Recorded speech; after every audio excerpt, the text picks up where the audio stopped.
Hello everyone, Kevin Stevenson here with GetMeTheGeek.com, and today we're going to talk about OPNsense. Yes, you may know me as being a big proponent of PFSense, but there's another product which is very similar called OPNsense. And actually what it is a fork of PFSense from a few years back. They sort of went on their own and they do their own thing, and so they're mostly have the same features. I've been looking at it lately because I just, wanted to check it out, and lots of people talk about it. It's got a few things that are interesting in it that PFSense doesn't. And so let's check it out. All right, let me show you. So here is their website, OPNsense.org. You can go there and check that out. And here is a bunch of stuff on their website, blah, blah, blah. You could even get hardware from them. They appear to be primarily European, so I think they're less prevalent here in the U.S. PFSense is based in Austin, I believe, Texas. So most of their stuff is there. So if you go and you can actually order hardware here. So let's just open up the official shop in another tab, and you'll see those prices are all in euros. So I'm not even sure if you can get the hardware here in the US, but you can definitely get the software. And they got this thing called ZenArmor, which is interesting. And so once I get this up and running, and another video, we might check out ZenArmor and see how it plays out. So first things first, how do you do this? Well, first of all, you need a piece of hardware. I have a old PFSense. So what I actually have is it's an old Netgate. It's a Netgate APU with the AMD processor in it. So if you go the ALX board, yeah. So here is basically what it is. PC Engines. And these are like the first PFSense that I started building. There's APU2. Let's take a look at that. Basically, the motherboard looks like this. PFSense Netgate. This used to be the boards that they used in their systems. So this is actually an old Netgate board. And what I have on it right now is PFSense. And what we're going to do is wipe this PFSense and install OPNsense. So let's do that. So you go to the website, and it's going to flip back this picture here, and it's going to give you a download, or you can go over here to downloads. My bad. So you click on downloads and you decide, okay, what do I have? I have an AMD. That's your only choice. This particular one is a serial interface only. So I'm going to choose a serial. I'm going to choose a mirror, United States, boom, and then click download. So I've already downloaded that. So let me show you that right here. Here's the file I get. So the first thing you need to do is extract this baby. So let's do that real quick. Boom, boom, boom. Because you need the IMG file to burn the image. Okay? All right, there we go. So here we have the image file. So you might be wondering, well, how do I do this? Okay, so you can go to the users getting started up here, take a look at the hardware requirements. This kind of tells you what's going on. Then you keep going down to the installation, right? So prepared images and all this good stuff, right? I chose the serial USB installer image, right? And I'm going to talk to you about connecting to the console here in just a second. But we're going to go on down here, and they have this writer that you use, but I actually have Rufus. So we're going to use Rufus just to show you. So I did Rufus, started this guy up. Here it is. I've got a USB drive, 8 gigs in there already. I'm going to select the ISO, right? So select ISO. You got an OPNsense one right here. This is my ISO. It's not actually an ISO, it's an IMG file, but it is the same difference. All right, so boom. So you go there and you collect it, and since you have that, we're going to go ahead and click start. So that's going to burn this image onto my USB drive. And of course, don't use a USB drive that you have anything you want to keep on, because it's going to wipe it 100% complete. So, all right, let's do that. And again, it's going to give you this pop-up and it says, hey, we're going to destroy everything. You should make sure you know what you're doing. Fun fact, cloning drives and stuff like that can be dangerous. I had a technician work for me one time that was cloning a PC and actually cloned the drive on over to his laptop. So he actually wiped his laptop. Yeah, it was kind of funny. We laughed at him a lot over this. But no harm, no foul, because, we're still good. So it's going to take a minute to write this file. And I'm going to fast forward that up and we'll be there in a minute. All right, so here we go. It's done. I'm going to go ahead and hit close. I'm going to go and I'm going to eject that USB drive. So here's that USB drive. I'm going to take this, plug it into the machine, and I'll be right back. Now I've got that plugged in, and we're going to switch over back to my desktop, and I'm going to show you a couple things. So first off, I have PuTTY here installed, and you will see that I'm connected. So I'm going to disconnect this and walk you through how I connected to this on my PC. So I have a simple USB serial adapter, right? So I open up my device manager and I have a prolific USB to serial adapter. So the important thing to note here is when you install that USB to serial adapter, you're going to get a COM number. That's this COM7. So you have to have the driver installed, and then you're going to need PuTTY or some other terminal service to do this. So PuTTY works out great. So your default PuTTY is going to look like this, right? Okay. So what you're going to need to do is over here is a serial connection. So you want to change that to 7. And earlier, you may have noticed that the port speed is going to be 115 too. So 115.200. So that's the port speed you're going to be on your COM. Then you click open, tackle it, or whatever. But I have one up and running, and I'm just going to hit 5 and do a reboot. So what we're going to do is watch this. Hold it 1 second. Let me do something to make this better. Let's go to change settings. And you can go down here to fonts, appearance, change my font. Let's go ahead and just make this guy big. Boom, and apply. All right, now, oops. So you should be able to see this a little bit better now. So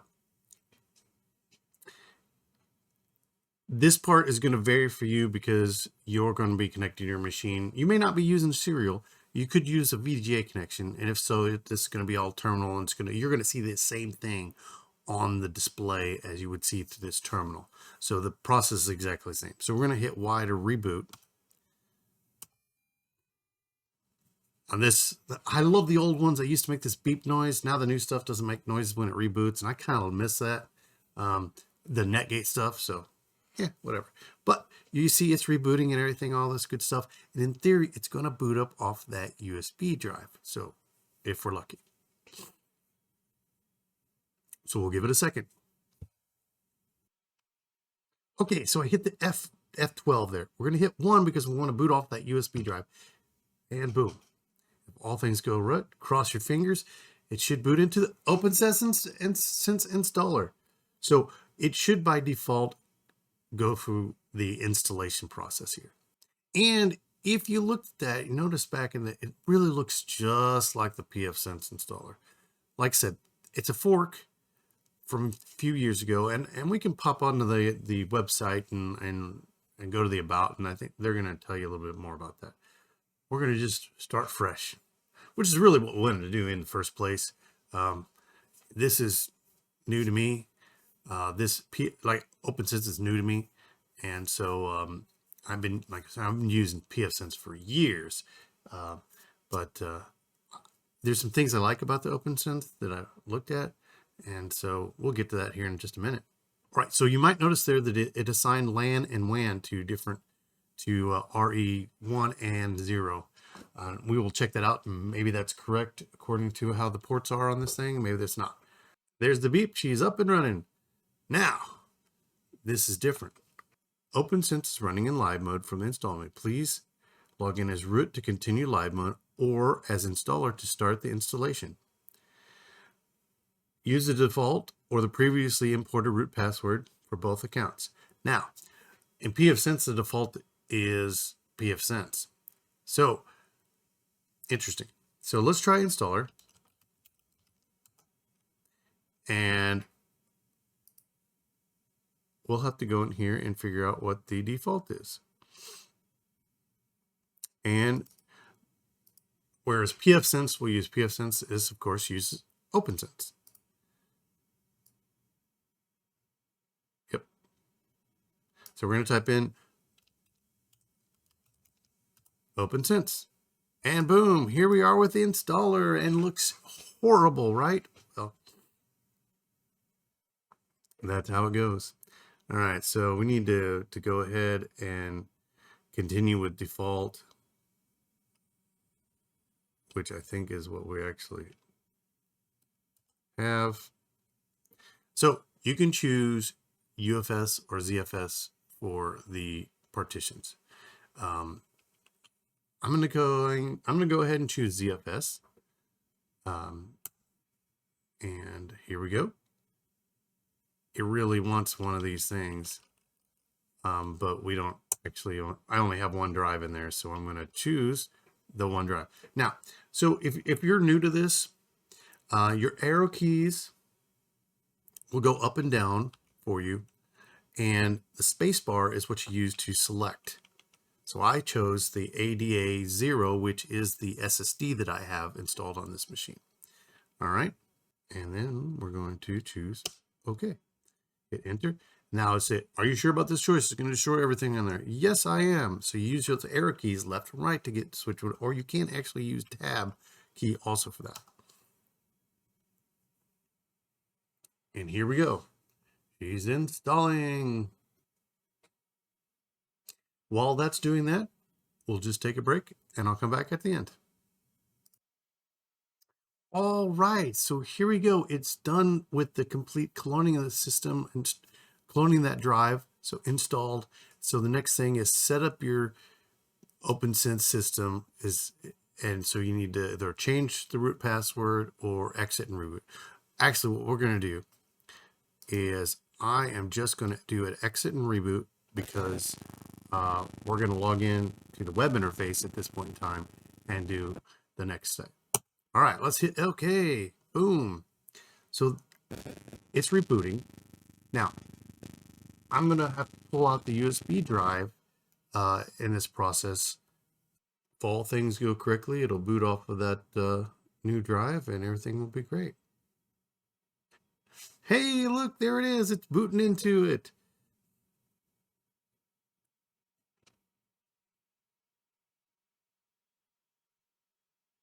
Okay, so you might notice there that links 1 and 2 are up and 0 is down. That corresponds to my device on the back. You're looking at the back side of it from left to right, I'm assuming. We'll find out here in just a second. So if that's the case, then 0. So 1 will be my WAN and 2 will be my LAN, according to my guess. And also it renamed them. So I'm thinking, so 1 is my LAN, that's 0. So it's just the opposite of what I said. So going from right to left, looking at the port on the back side. So it's automatically set up for 1.1 as the IP address of it, and that 70 number is my local LAN connection because it's actually just connected to a local network here on the WAN, for the WAN side, but it should work. So now I should be able to go to my system and disconnect from the Wi-Fi and then go up here and type in an IP address 2.168.1.1, and that should, oops.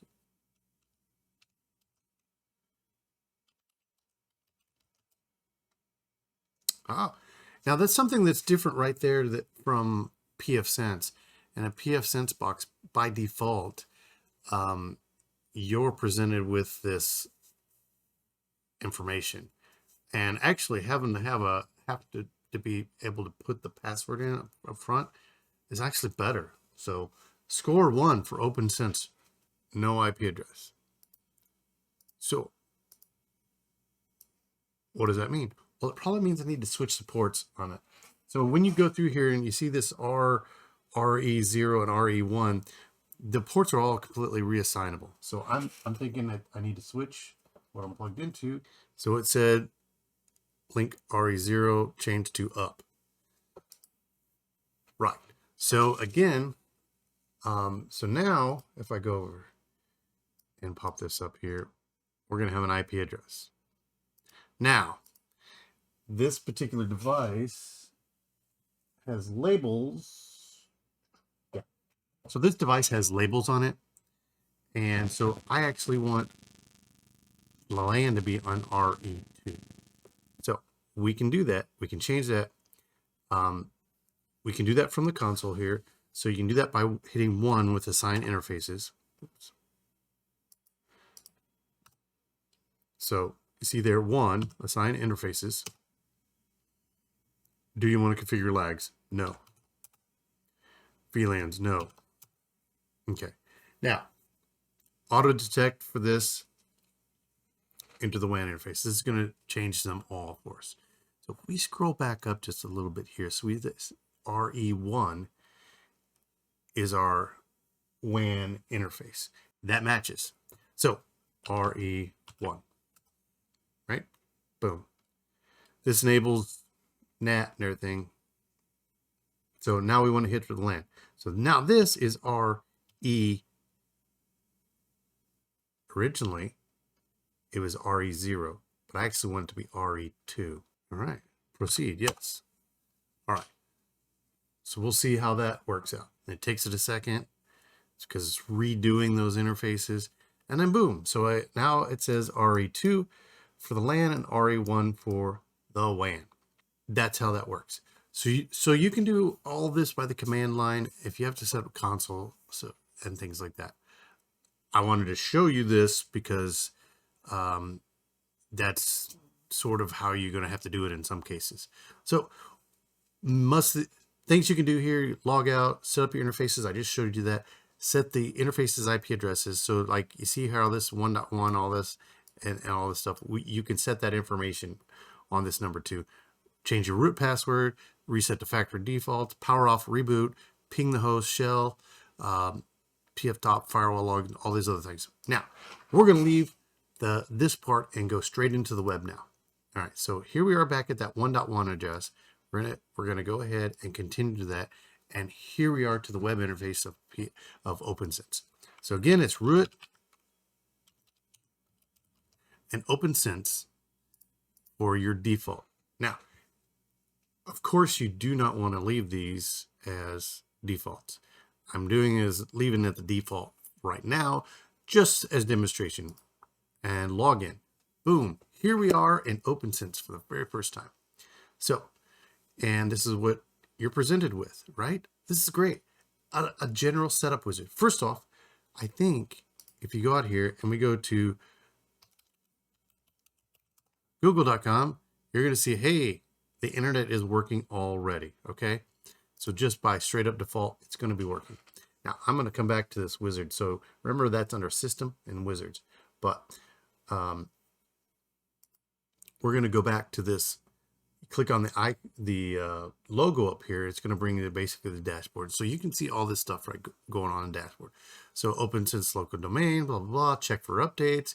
Gives you the process core and all this other good stuff. Your WAN and LAN down here, your gateways, routing and all these things. You can add widgets over here. You can pick your multiple columns and how you want to do that. So straight up out of the box, you're up and running. Boom. You don't have to do anything else. Now, let's go and go to the password. Old password, new password confirmation, right? So we're going to change that. Boom. Change it for root. So you know that's up. And they do have license stuff that you can look at here.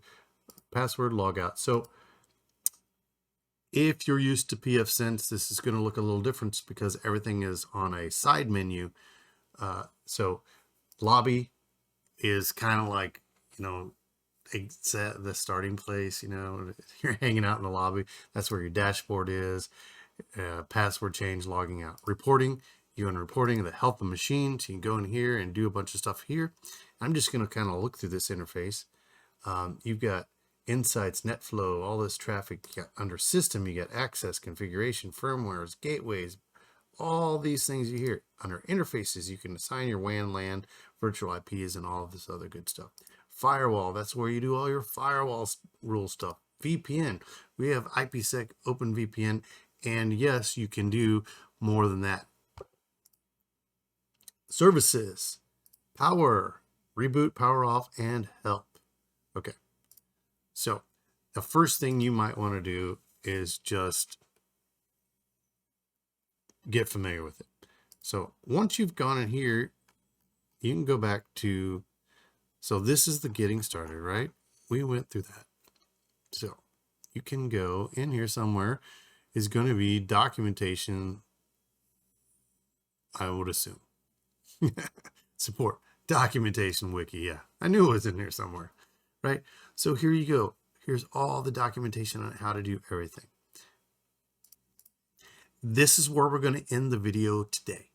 We're going to come back on in this series and go through different things, setting up firewall rules, setting up VPNs, setting up security stuff, and all kinds of stuff with this. So stick with me through this series, and we're gonna get to know OPNsense and see if it's right for your home lab or even your small business. It's got a lot of features. We'll see you next time. I'm Kevin Stevenson with GetMeTheGeek.com. And if you got something out of this video, go ahead and smash that like button. Subscribe to my channel. Every little subscription helps. I love the likes. If you really want to help me out and donate some money to me, I've got a Buy Me the Coffee link too, so you can go up there and buy me a cup of coffee. I appreciate all the help that you do keeping this channel up and running, and we'll see you next time.